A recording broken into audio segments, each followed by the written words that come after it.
संविधानाच्या रक्षणासाठी लढणाऱ्या इतर गोरगरीब जनतेवर होणाऱ्या अत्याचाराच्या विरोधामध्ये हा नवबौद्ध समाज पूर्वाश्रमीचा महार समाज नेहमी पुढे सरसावतो. संविधानाच्या रक्षणासाठी हा तळहात शिरावर घेऊन लढत असतो आणि त्यामुळे कदाचित या समाजाला घेरण्यासाठी हा आपल्याला मोठा डाव आहे असं माझं स्वतःचं मत आहे. उपवर्गीकरणाच्या संबंधी निर्णय घेताना हाच मुहूर्त का गाठवा असा वाटला हा प्रश्न मला पडणारच ना. 1 ऑगस्टला कसं किती लढवा तुम्ही तुझ्याला महार समाजाची आणि मातंग समाजाची इथं सुंदर चालली, मारामारी चालली, उरावासाबशी चालली आणि तेवढ्या याच्यात तुम्ही निर्णय दिलाय. तो निर्णय पण कसा दिला? अण्णाभाऊसाठीच्या जयंतीच्या दिवशी. राजकीय वास येणारच नाही. कसं काय घडलं बाबा? नेमकं त्याच दिवशी कसं काय घडले? काय नेमका पत्रकार परिषद केल्याचा पाठिंबा उद्देश? महाराष्ट्रामध्ये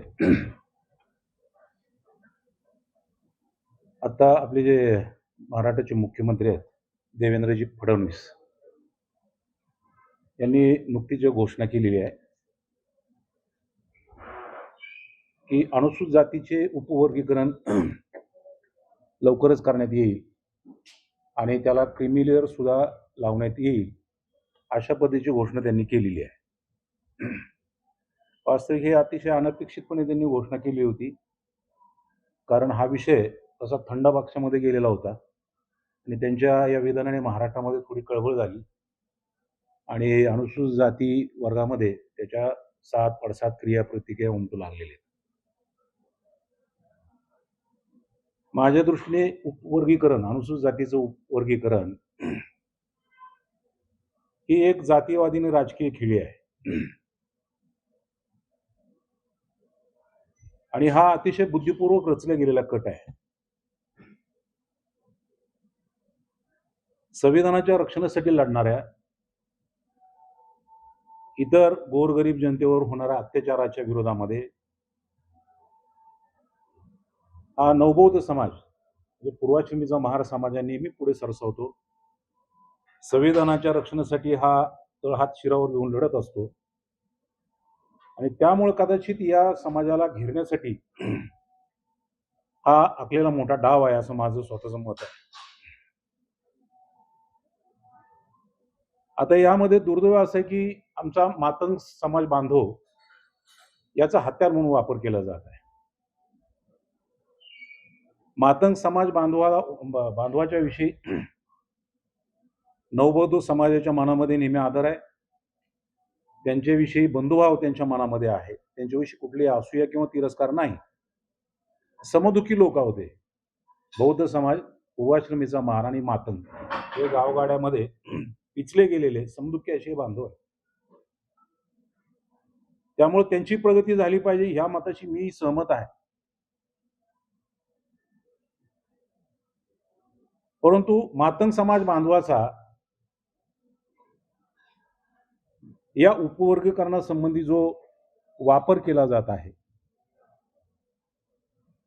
आणि हे मातंग समाज बांधवाच्या लक्षात येत नाही की आपल्या ह्याच्यात वापर होतोय. हे माझ्या दृष्टीने एक चळवळीतला कार्यकर्ता म्हणून मला याचं मनस्वी दुःख आहे. अनुसूचित जातीच्या मध्ये हा जो कलह निर्माण झालेला आहे त्याच्यामुळे काय होतंय, बाबासाहेब आंबेडकरांनी अनुसूचित जाती धर्माच्या लोकांची जी मूठ बांधलेली आहे ही मूठ सैल होत आहे आणि बाबासाहेबांनी तुम्हाला एकसंध करण्यासाठी केलेले प्रयत्न अपयशी होताना उघड्या डोळ्याने पाहावे लागत आहे. हे दलित समाजाचं, बांधवांचं, अनुसूचित जाती, जनजाती इत्यादी लोकांचं हे दुर्भाग्य असं म्हटलं तर वावगं ठरणार नाही. आता ही उपवर्गीकरणाची जी अभिनव कल्पना आज आपल्याला दिसते आहे ही नवीन आहे का? तरी अजिबात नवीन नाही. या संकल्पनेला, या अभिनव कल्पनेला 1975 मध्ये सुरुवात झालेली आहे. 1975 मध्ये पंजाब राज्याने अनुसूचित जातीचं उपवर्गीकरण केलं आणि हे अनुसूचित जातीचे जे वर्ग आहेत ते 2 गटामध्ये त्यांनी विभागलेले होते 1975 मध्ये. याच्यानंतर 2004 मध्ये आंध्र राज्य सरकारने सुद्धा अनुसूचित जातीचं उपवर्गीकरण केलं. या विरोधामध्ये चेन्नई केस म्हणून ही केस इतिहासामध्ये प्रसिद्ध आहे. सुप्रीम कोर्टामध्ये या विरोधामध्ये दाद मागितली गेली. सुप्रीम कोर्टानं 5 बेंचचं खंडपीठ तयार केलं आणि या खंडपीठानं हे जे क्लासिफिकेशन केलेलं आहे, अनुसूचित जातीचं उपवर्गीकरण केलेलं आहे, हे उपवर्गीकरण हे नियमबाह्य ठरवलं आणि ते फेटाळलं. या संबंधी निकाल देताना कोर्टाने जे आपलं मत व्यक्त केलं त्या निकालपत्रामध्ये, त्यामध्ये कोर्टाचं सर्वसाधारण असं म्हणणं होतं की अनुसूचित जातीचं उपवर्गीकरण करण्याचा अधिकार राज्य सरकारला नाही आणि यासाठी सुप्रीम कोर्टानं आर्टिकल 341 संविधानाचं जे आर्टिकल आहे 341 याचा संदर्भ दिला आणि त्यांनी सांगितलं की अनुसूचित जातीच्या संबंधी हस्तक्षेप करण्यासाठी किंवा फेरफार करण्यासाठी फक्त राष्ट्रपतीला अधिकार आहे. त्यामुळे राज्य सरकारने याच्यामध्ये हस्तक्षेप करणं घटनाबाह्य आहे आणि गैरकानूनी आहे. आता या निर्णयामुळे काय झालं की पंजाबने जे 1975 मध्ये जे उपवर्गीकरण केलेलं होतं ते आपोआप रद्दबातल झालं. आता का कोणाने पंजाबच्या राज्य सरकारला किडा का वळवळत होता या आरक्षणाच्या संबंधी ते काय मला सांगता येणार नाही, परंतु हा किडा जो राज्य सरकार पंजाबच्या मध्ये वळवळत होता तो किडा काय थांबला नाही. 2006 मध्ये पंजाबच्या सरकारनं पुन्हा आरक्षणाचे उपवर्गीकरण केले आणि मग 2006 मध्ये हे वर्गीकरण केले. 2020 मध्ये म्हणजे 14 वर्षानंतर याच्या विरोधामध्ये दाद मागण्यात आली सुप्रीम कोर्टामध्ये. 2020 मध्ये 2004 मध्ये काय झालं, 2004 मध्ये चंद्रचूड साहेब हे सुप्रीम कोर्टाचे मुख्य न्यायाधीश झाले आणि मग त्यांनी काय केलं, देशामध्ये अशा पद्धतीचे जे खटले होते ते सगळे खटले सुप्रीम कोर्टाकडे वर्ग केले आणि त्याची एकच केस बनवून त्याची सुनावणी केली. आता या सुनावणीमध्ये काय केलं, सुनावणीमध्ये त्यांनी असं केलं की अगोदरचं जे खंडपीठ होतं सुप्रीम कोर्टाचं 5 बेंचचं खंडपीठ, त्यांनी जो निकाल दिलेला होता तो ओव्हररूल केला आणि स्वतःचा 7 बेंचचं जे घटनापीठ त्यांनी स्थापित केलं होतं त्या खंडपीठानं निर्णय दिला की राज्य सरकारला अशा पद्धतीचे क्लासिफिकेशन करण्याचा अधिकार आहे, त्यांनी ते करावं. आता प्रश्न असा निर्माण होतो की एक सुप्रीम कोर्ट की जे 5 बेंच आहे ते म्हणतं की अशा पद्धतीचे अधिकार राज्य सरकारला नाहीत, त्यांना घटनेच्या अनुच्छेद 341 प्रमाणे प्रतिबंधित केलेलं गेलेलं आहे. आणि दुसरं सुप्रीम कोर्ट म्हणतं की जे 7 बेंच आहे त्यातला एक सदस्य जो होतो सुप्रीम कोर्ट, त्यातल्या एक महिला सदस्य होत्या, जज होत्या, त्यांनी त्याच्या विरोधात मतदान केलं होतं. म्हणजे एकच फक्त जे चंद्रचूडच्या साहेबांच्या बरोबर भूषण गवई होते, त्यांनी यांच्या संबंधीमध्ये एससी असताना सुद्धा त्यांच्याशी सहमत झालेले होते. तर केवळ एक मतानं बहुमत प्राप्त झालेले खंडपीठ अगोदरच्या सुप्रीम कोर्टाचा निकाल हे फेटाळून लावतं. म्हणजे 2 कोर्टामधलं नक्की खरं कुणाचा हा प्रश्न समोर उभा राहतो महाराष्ट्राचा आणि देशाच्या. कुणाचं खरं आहे, कोणतं कोर्ट खरं आहे, अगोदरचं 5 बेंच कोर्ट खरं आहे की 7 बेंच कोर्ट खरं आहे. आता या संबंधी काय केलं, हे भारताचं संविधान आहे, याला शरण गेलं की सगळ्या प्रश्नाची उत्तरं मिळतात आणि मराठीत आहे, कोणाला पाहायचं असेल तर पाहावं, यासाठी मी घेऊन आलेलो आहे. या संविधानाचं काय केलं, थोडी छाननी केली आणि 341 कलम पाहिलं 341 कलममध्ये राष्ट्रपतींना अनुसूचित जातीच्या संबंधी हस्तक्षेप करण्याचा अधिकार फक्त आहे. त्यांना नाव त्याच्यामध्ये त्या गटामध्ये घालता येतात. परंतु कशा पद्धतीने घटनेने ज्या सीमा कक्षा आखून दिलेल्या आहेत त्याच्या अधीन राहू. त्याचप्रमाणे अनुसूचित जातीचे गट त्या वर्गामध्ये समाविष्ट करण्याचे किंवा वगळण्याचे अधिकार संसदेला आहेत. ते पण घटनेने घालून दिलेल्या सीमा कक्षाच्या अधीन राहू. पूर्ण घटना ही मी उलटी पालटी केली. पूर्ण घटना या घटनेमध्ये मला कुठेही क्लासिफिकेशन करण्याचं प्रोव्हिजन दिसलेलं नाही माझ्या अल्पबुद्धीने. मी पूर्ण घटना चाळलेली आहे. याच्यामध्ये कुठेही उपवर्गीकरण करण्याची तरतूद या घटनेमध्ये नसताना सुप्रीम कोर्टानं जो हा निर्णय दिला तो कसा दिला हा प्रश्न या निमित्तानं मला एक नागरिक म्हणून या ठिकाणी पडलेला आहे. आडात नाही तर पोहऱ्यात कसं काय आलं? संविधानच नाही म्हटल्यानंतर तुम्ही कसा काय डिसिजन दिला? कशाच्या आधारावर दिला? हा प्रश्न कुणीतरी विचारला पाहिजे सुप्रीम कोर्टाला. कारण सुप्रीम कोर्ट सार्वभौम नाही. बाबासाहेब आंबेडकरांनी सार्वभौम कुणाला बनवलेला आहे? जनतेला सार्वभौम बनवलेला आहे. आणि तुम्हाला मला सुप्रीम कोर्टाला, पंतप्रधानाला, राष्ट्रपतीला प्रश्न विचारण्याचा अधिकार आहे.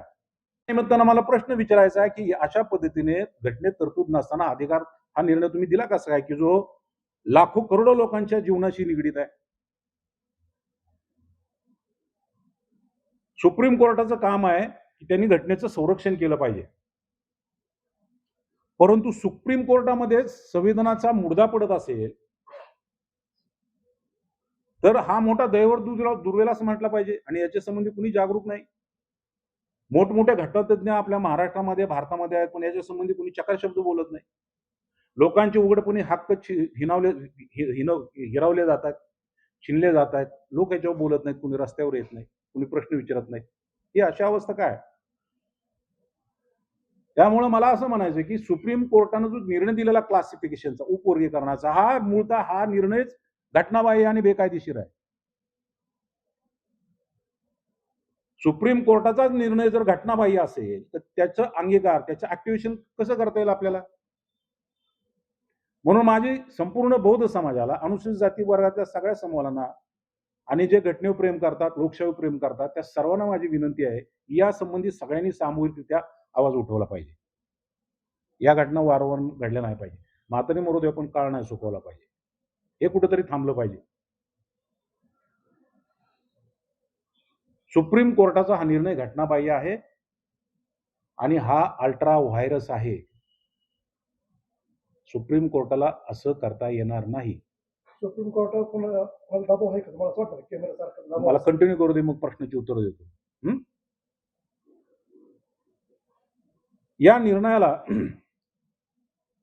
अजून निर्णय झालेला आहे. या निर्णयाला मला राजकीय वास येतो.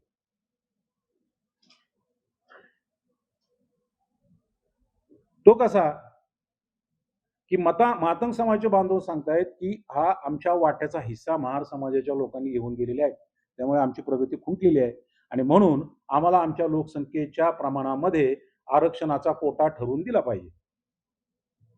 माझे मातंग समाजाचे बांधव, मी एकत्र वाढलोय आम्ही सगळेजण, त्यांची मानसिकता मला माहिती आहे. त्यांच्या डोक्यात हा प्रश्न येईल कसा? मला असं वाटतं, माझा ठाम विश्वास आहे की त्यांच्या डोक्यात कोणतरी टाकलेले. अनेक मातंग समाजाचे बांधव आज आंबेडकरी विचारांचे मातंग समाजाचे मेळावे भरतायत. आंबेडकरी विचाराचे मातंग समाजाच्या पद्धतीचे मेळावे भरवले जात आहेत. अनेक लोक मातंग समाजाने बौद्ध धर्माची दीक्षा घेतलेली आहे. अनेक मातंग समाजाचे बुद्धिमान लोक बाबासाहेब आंबेडकरांच्या विचाराचा, लोकशाहीर अण्णाभाऊ साठेंच्या विचाराचा वारसा घेऊन एकत्रितपणे पुढे चाललेले आहेत. काय ठराविक लोक आहेत जे यांच्या हाताला लागलेले आहेत. त्यामुळे संपूर्ण मातंग समाजावर रोष व्यक्त करणं, त्यांच्या विरोधात आक्रमक भूमिका घेणं ही तशी आपल्याला चळवळीच्या दृष्टीने, एकतेच्या दृष्टीने, बाबासाहेबांचं स्वप्न पूर्ण करण्याच्या दृष्टीने योग्य नाही. परंतु मला त्यांना सांगायचं की त्यांचा मार्ग थोडा कुठेतरी चुकलेला आहे. मला त्यांना या निमित्तानं प्रश्न विचारायचा आहे की ठीक आहे, तुमचं म्हणणं असं आहे की महार समाजानं काय केलं, प्रगती केली, आमचा वाटा त्यांनी घेतलेला आहे. पण मला असं तुमच्या निदर्शनास आणायचं आहे की चांभार समाजाचे बांधव आहेत, त्यांनी पण प्रगती केलेली आहे. महार समाजापेक्षा कदाचित जास्त प्रगती त्यांनी केली असेल, त्याच्याविषयी मला काय असूया नाहीये, द्वेष नाहीये, उलट स्वागत आहे. मग जर अनुसूचित जाती प्रवर्गामध्ये असणाऱ्या महारांनी त्याचबरोबर चांभार समाजाच्या बांधवांनी प्रगती केली असेल तर फक्त महार समाजावरच का काट्या टाकल्या जात आहेत, धोपाट्या का टाकल्या जात आहेत, महार समाजाला टार्गेट का केलं जात आहे? या प्रश्नाचं उत्तर मला दिलं पाहिजे कोणीतरी.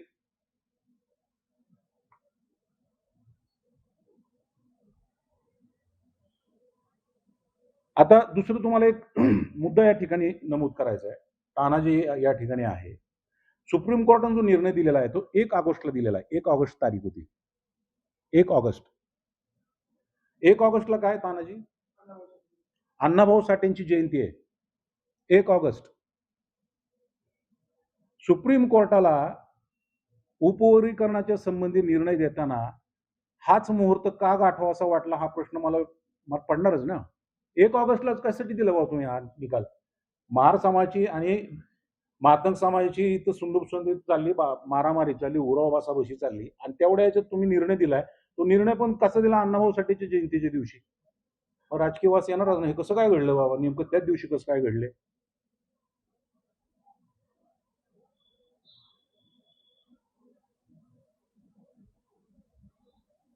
दुसरी गोष्ट अशी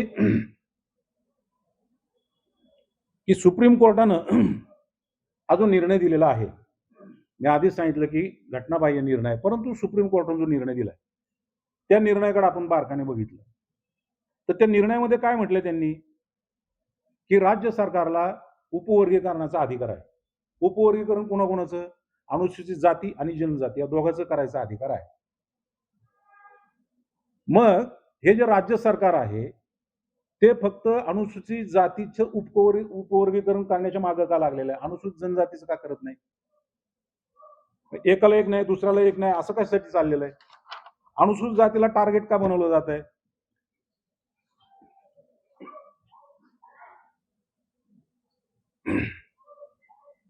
आता कोर्टाने जे सांगितलेलं आहे याच्यामध्ये काय गोष्टी कोर्टाने जरी निर्णय घटनाबाह्य दिलेला असला, नियमबाह्य दिलेला असला, की कोर्टाच्या निर्णयामध्ये काय म्हटलेलं आहे की तुम्हाला हे करताना तर राज्य सरकारला अधिकार आलाय. म्हणजे राज्य सरकारने कोणत्याही व्यक्ती, विजय गव्हाळे आमच्या विरोधात पत्रकार परिषद घेतली, त्याचं नाव काढून टाका. आपले तुमच्यातले कोणीतरी आहे त्याला अनुसूचित जातीमध्ये त्याच्या जागी रिप्लेस करा, असे अधिकार दिलेले नाहीत कोर्टाने. कोर्ट काय म्हणतो? एक स्टॅटिस्टिक तयार करा. एक स्टॅटिस्टिक तयार करा आणि त्या स्टॅटिस्टिकच्या आधारे तुम्हाला हे उपवर्गीकरण करता येईल. आता स्टॅटिस्टिक करायचं म्हणजे काय करावं लागेल? इम्पिरियल डाटा गोळा करावा लागेल. इम्पिरियल डाटा गोळा करावा लागेल म्हणजे काय करावं लागेल? कोणत्या जातीची किती संख्या आहे, त्यांची शैक्षणिक, त्यांची नोकरीतील, इतर प्रगती, त्याचा आलेख त्यांना मांडता आला पाहिजे, त्यांची अचूक संख्या आली पाहिजे. तर अशी संख्या, अशी लोकसंख्या, अचूक लोकसंख्या, त्यांचा हा जो डाटा आहे, डेटा आहे, हा डेटा सरकारकडे आहे का? माझं मत आहे की सरकारकडे हा डेटा नाहीये. हे मला कसं काय माहिती? तर तुमच्या लक्षात घ्या की 1971 साली जातनिहाय जनगणना झालेली आहे. जनगणना आणि जातनिहाय जनगणना 1971 मध्ये जातनिहाय जनगणना झालेली आहे. आणि त्याच्यानंतर 50 वर्षामध्ये जातनिहाय जनगणनाच झालेली नाही. 2011 मध्ये जनगणना झाली, परंतु ती परिपूर्ण नसल्यामुळं ही जी जनगणना 2011 मधली ही जी जनगणना आहे, ही जनगणनेचा अहवाल प्रकाशितच झालेला नाही. आपण जे म्हणतो 2011ला जनगणना झाली, त्याचा अहवालच प्रकाशित झालेला नाही. 50 वर्ष जनगणना नाही, 2011 मध्ये जनगणना झाली, ती अपुरी आहे. मग तुमच्याकडे हा डाटा कुठून आलाय? मग तुम्ही कसं ठरवलं की बाबा हे बौद्धांची लोक पुढे गेली, मातंग समाजाची लोक मागे पडली? बौद्ध समाजाचा कुठला डेटा तुमच्याकडे आहे? तुमच्याकडे कोणता डेटा उपलब्ध असू शकतो? बार्टीचा डेटा असू शकतो, बार्टीने काढलेला. अनुसूचित जाती आयोगाचा डेटा असेल. तुमच्याकडे जे कामाला असतात संधी नोकर आमचे सरकारकडे, त्याचा डेटा तुमच्याकडे असेल. परंतु हा अधिकृत डेटा नाहीये. हा अधिकृत डेटा नाहीये. या अनधिकृत डेटावर, जे अधिकृत डेटा नाही, या डेटावर विसंबून अवलंबून तुम्ही हे उपवर्गीकरण करायला निघालेलं आहे. तुमच्याकडे माहितीच नाहीये आणि तुम्ही हे उपवर्गीकरण करायला निघालेलं आहे. हे बरोबर आहे की चूक आहे?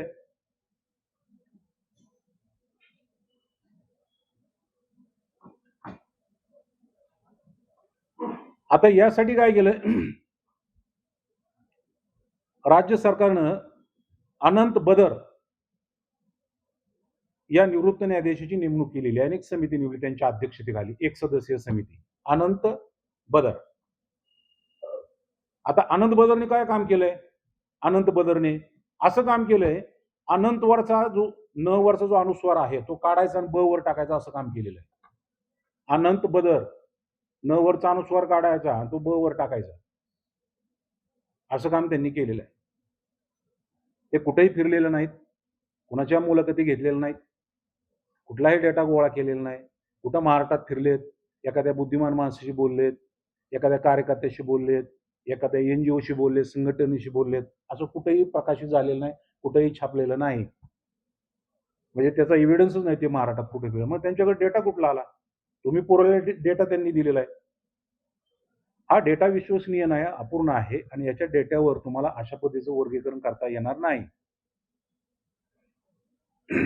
दुसरी बात अशी की तयार केलेला असेल त्या अनंत बदरने, तुम्ही डायरेक्ट सूचना हरकती मागवताय, ते पण 11, 12, 13, 14, 15 की ज्यावेळेस संपूर्ण अनुसूचित जातीचा समाज जनतेमध्ये बिझी झालेला असतो, त्यांना फुरसत नसती, त्या काळामध्ये 5 दिवसात तुम्हाला सूचना हरकती द्यायच्या. बरं, सूचना हरकती द्यायच्या, ठीक आहे, सूचना हरकती द्यायच्या, परंतु कशावर द्यायच्या? सूचना हरकती द्यायच्या कशावर? जो काय अहवाल आहे तो अहवाल तुम्ही प्रकाशित केला पाहिजे. हा प्रकाशित केल्यानंतर जनतेच्या माहितीसाठी ठेवला पाहिजे. त्याला ठराविक त्यांना अभ्यास करण्याची, स्टडी करण्यासाठी तुम्ही तेवढासा पुरेसा वेळ दिला पाहिजे. आणि हा अहवाल ज्यावेळेस तुम्ही प्रकाशित कराल, हा जनतेसमोर ठेवाल, त्यावेळेस जनता त्यातून वाचून स्टडी करून मग सूचना हरकती देणार ना. हा अहवालच तुम्ही जनतेसमोर ठेवला आणि डायरेक्ट सूचना हरकती मागवताय. म्हणजे सूचना हरकती अहवाल न वाचता देण्याची ही जी पद्धत आहे, ही अभिनव पद्धत जर राज्य सरकारकडे असेल तर दलित समाजाला द्यावी, बौद्ध समाजाला द्यावी, की अहवाल न वाचता सूचना हरकती आपल्याला घेता येतात. दुसरी गोष्ट काय सांगितली की क्रिमिलेअर लावायचं. क्रिमिलेअर फडणवीस साहेबांनी घोषणा केली, क्रिमिलेअर लावायचं. आता क्रिमिलेअर जे लावलं जातं ते कोणाला लावलं जातं? आता ओबीसी बांधवांना. आता हे क्रिमिनल कोणाला लावणार आहेत? अनुसूचित जातीच्या लोकांना उपवर्गीकरण केल्यानंतर. आता 2 भाग आहेत. ओबीसीचं आरक्षण जे आहे ते ओबीसीचं आरक्षण आर्थिक निकषावर, आर्थिक मुद्द्यांवर लागू केलेलं आहे. आणि हे अनुसूचित जाती जनजातीचं जे आरक्षण आहे, हे आरक्षण सामाजिक मुद्द्यावर, सामाजिक तत्वावर ते दिलेलं आहे. मग अनुसूचित जातीचं जे आरक्षण सामाजिक तत्वावर आधारलेलं आहे, त्याला तुम्ही आर्थिक निकष कसे काय लावू शकता? कसे काय लावणार? 2 भाग आहेत ते वेगवेगळे. क्रिमिनल कसे लावणार त्याला?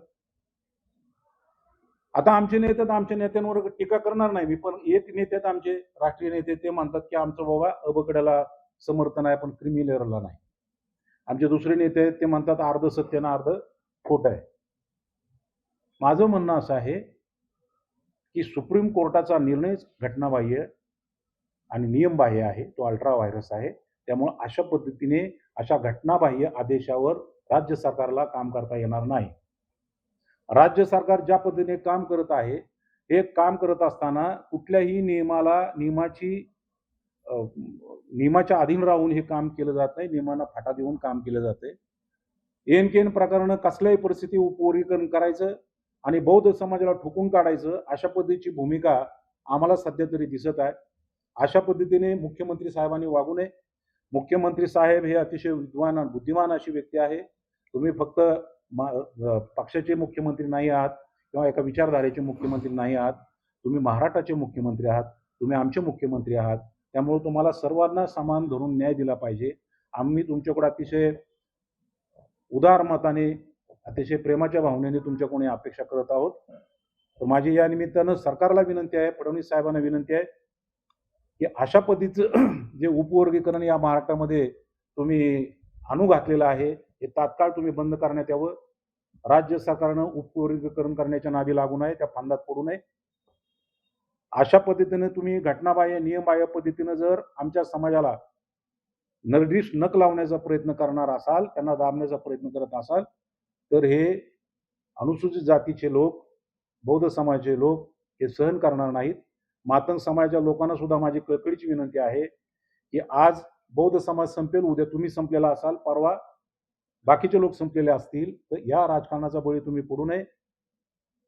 आपण का मागं पडलेलो आहोत याचा विचार, आत्मचिंतन मातंग समाज बांधवांनी केलं पाहिजे. मातंग समाजावर टीका करण्यासाठी मी पत्रकार परिषद घेतलेली नाही.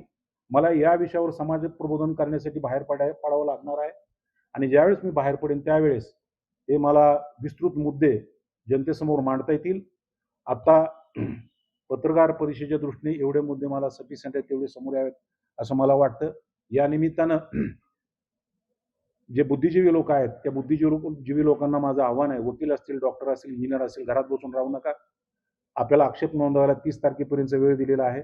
अभ्यास करा आणि हे आक्षेप नोंदवा. आक्षेप नोंदवताना अशा पद्धतीचे आक्षेप नोंदवा की त्या समोरच्या लोकांना विचार करावा लागेल.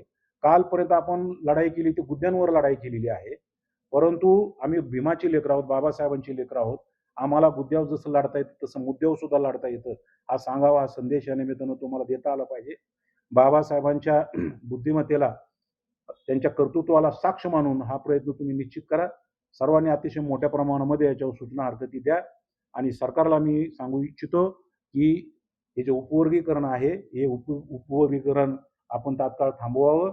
कारण हे जे उपवर्गीकरण आहे हे उपवर्गीकरणाची सक्ती सुप्रीम कोर्टाने तुमच्यावर केलेली नाही, हे ऐच्छिक आहे आणि त्याच्यामुळे केलंच पाहिजे असं काही नाही.